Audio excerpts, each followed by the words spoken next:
मोरा कागज मोरा ही रह गया, मोरा ही रह गया, मोरा ही रह गया।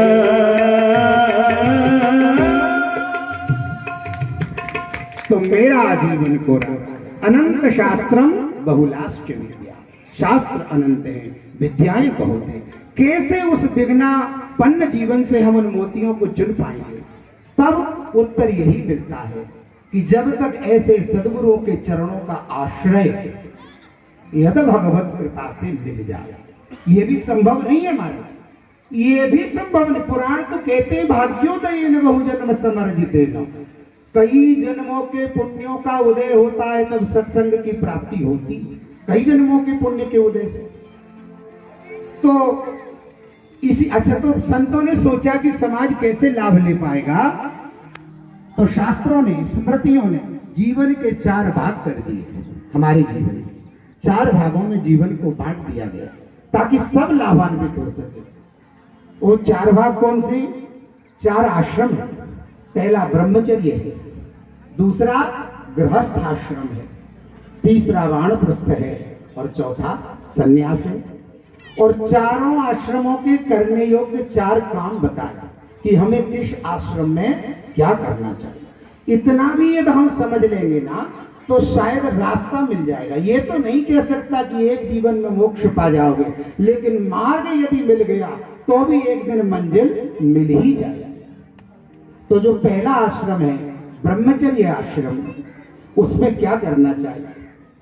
अब देखिए शास्त्रकार क्या कहते हैं, प्रथमे नार्जिता विद्या। पहला आश्रम होता है विद्याध्ययन के लिए। बेटा हो बेटी हो, हर माता पिता को 25 वर्ष तक, यदि 100 वर्ष का जीवन मान लें तो 25 वर्ष तक अपने बेटा को बेटी को पढ़ाना चाहिए, यत्न पूर्वक पढ़ाने का अभ्यास करना चाहिए।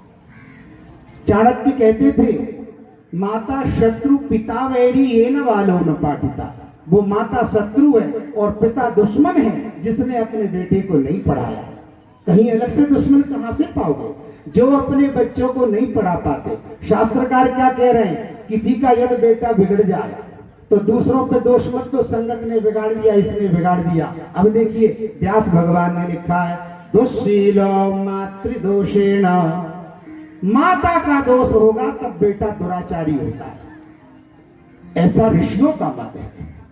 माता ने कभी उसके आचरण पर गौर नहीं किया, कब आ रहा है, कहां से आ रहा है, कहां जा रहा है, किसके पास बैठता है, कभी उसको नोटिस नहीं किया।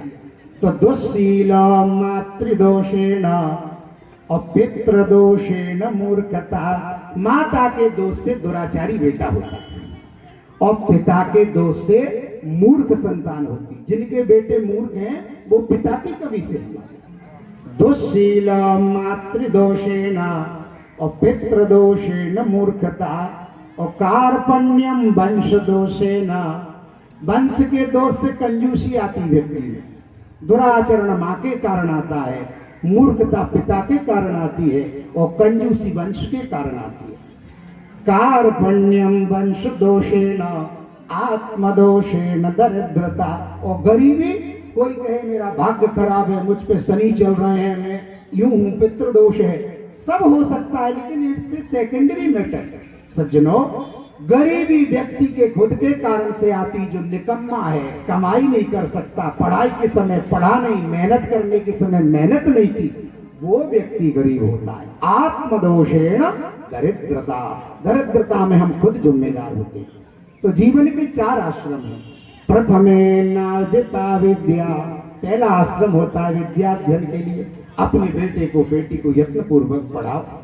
और द्वितीय नार्जितम धन, और दूसरा आश्रम होता है धन कमाने के लिए, 25 से 50 तक खूब धन कमाओ। शर्त उसमें एक लगाई गई है, धन कमाने की आज्ञा तो है, पर कैसे? अन्यायोपार्जित द्रव्य न हो। यदि धन कमाने का हमारा जो माध्यम है वो अन्याय से युक्त है, तब शास्त्रकार, नीतिकार, महात्मा कहते हैं अन्यायोपार्जितम द्रव्यम। कमा तो लोगे, बहुत बड़ी बिल्डिंग भी बन जाएगी, बड़े बड़े जेवर भी आ जाएंगे, गाड़ी भी आ जाएगी, कुछ समय के लिए। अन्यायोपार्जितम द्रव्यम, अन्यायोपार्जितम द्रव्यम, तो क्या होगा? बोले 10 वर्षाणि तिष्ठति, 10 वर्ष तक खूब साथ देगा आपका।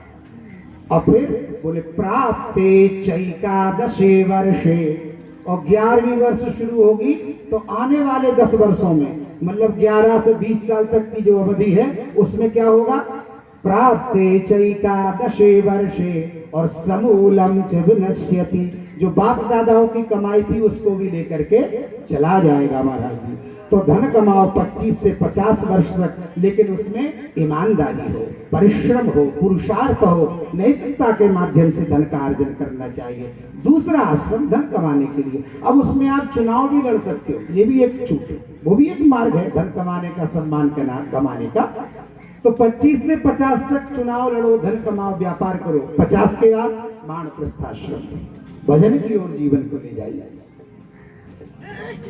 और चौथा जो है संन्यास है, सब चीजों का जीवन से विरक्ति करना, धीरे धीरे पुत्र परिवार में जो हमारी कामना है, ममता है, ममत्व है, उसको धीरे धीरे त्याग करके भगवान की ओर विरक्तियों के साथ में हम जीवन को ले जाएं कि जो हमने, तो ये 4 जो कर्म हैं ये करने योग्य कर्म है।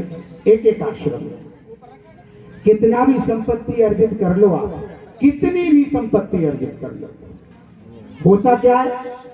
बोले धनानि भूमौ पशवश्च गोष्ठी, आपने ढेर सारा धन कमाया, जब मृत्यु का समय आया तो तिजोरी में है कि बैंक में है कि विदेश में है, कहाँ है, आप उसका यूज नहीं कर सकते, आपका समय आ गया है। आप पूरी संपत्ति देकर के भी 5 मिनट खरीदना चाहें तो इट्स इम्पॉसिबल, ये संभव नहीं है महाराज जी।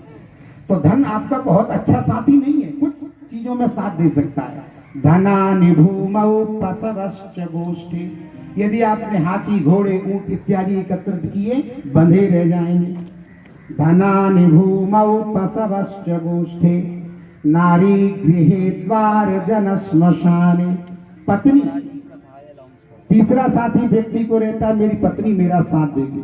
जब पति का शरीर छूटता है तो पत्नी केवल घर के दरवाजे तक साथ जाती है, उसके बाद लौट के अंदर जाती है और समाज शरीर को लेके शमशान में चला जाता है। तो पत्नी ने कहां तक साथ दिया? घर के दरवाजे तक साथ दिया। धनानि भूमौ पशवश्च गोष्ठे, और नारी गृहे द्वार जन श्मशाने, परिवार, पत्नी दरवाजे पर छूट गई, परिवार कहाँ छूट जाएगा? शमशान में जब शरीर पहुंचेगा और चिता पर रखा जाएगा तो परिवार लौट के घर चला जाएगा। तो परिवार ने कहाँ तक साथ दिया? चिता तक, शमशान तक साथ दिया। अब चौथा, 5वां प्रश्न किया कि महाराज मेरे शरीर को तो मेरा साथ देना पड़ेगा, इसको मैंने घी खिलाया, बादाम खिलाई, पिस्ता खिलाया, महंगे महंगे कपड़े पहनाए, इतर फुलेल लगाया, एसी में सुलाया, गाड़ी में घुमाया कि नहीं घुमाया, तो इस शरीर को आपका साथ देना चाहिए। ये भी बेईमान है, साथ नहीं देता महाराज। कहां तक जाएगा? बोले देहश्चिताया परलोक मार्गे, शरीर आपका चिता तक साथ देता है, और चिता पर शरीर को रखोगे, आग लगी और जल करके भस्म हो गया। तो कर्मानुगो गच्छति जीव एकः, जो कर्म आपने किए हैं, अच्छे किए हो, बुरे किए हो, वही कर्म आपका साथ देने वाले हैं सज्जनों। इसलिए जीवन का यही दर्शन है कि जीवन में तो अब बचा क्या? अनंत शास्त्रम बहुलाश्च विद्या, महापुरुषों के चरणों का आश्रय। नारद बाबा जब भगवान से पंपा सरोवर पर मिलने गए तो सत्संग हुआ भगवान का, देवर्षि नारद का, अंत में भगवान प्रसन्न हुए, नारद से कहा कुछ मांगो। तो नारद जी भगवान से एक बात मांगते, वो आप सबके जानते हैं। नारद जी ने कहा प्रभु यदि देना चाहते तो एक वरदान दे दीजिए। क्या? राम सकल नामन्ते अधिका, और हो नाथ अघ खग गण बधिका, मुझे ऐसा वरदान दीजिए कलयुग में आपका जो नाम है, जो राम नाम है, वो संसार में भगवान के सभी नामों से श्रेष्ठ हो जाए, और जो इसका स्मरण करे, दूसरों को कराए, जो इसकी महिमा को गाए, उस व्यक्ति का और उसके कुल का, वंश का, परिवार का, समाज का, राष्ट्र का कल्याण भगवान के नाम से संभव हो सकता है। ऐसा देवर्षि नारद ने भगवान के नाम की महिमा गाई है। उसी राम नाम की महिमा को आप स्मरण करते रहिए। पूज्य आचार्य चरण अब आपको दिशा निर्देशन करेंगे। महाराज जी की कथा बड़ी अद्भुत कथा है। बहुत सैकड़ों मंचों पर कभी एकाध मंच ऐसे मिलते जैसे जब यहाँ ऐसी सारस्वत कथा प्राप्त होती है, आत्मा को गदगद करती है, चित्त को चैतन्य बना देती है। ऐसी श्री महाराज जी की कथा है। भगवान के चरणों में ये अच्छा श्री महाराज जी का है।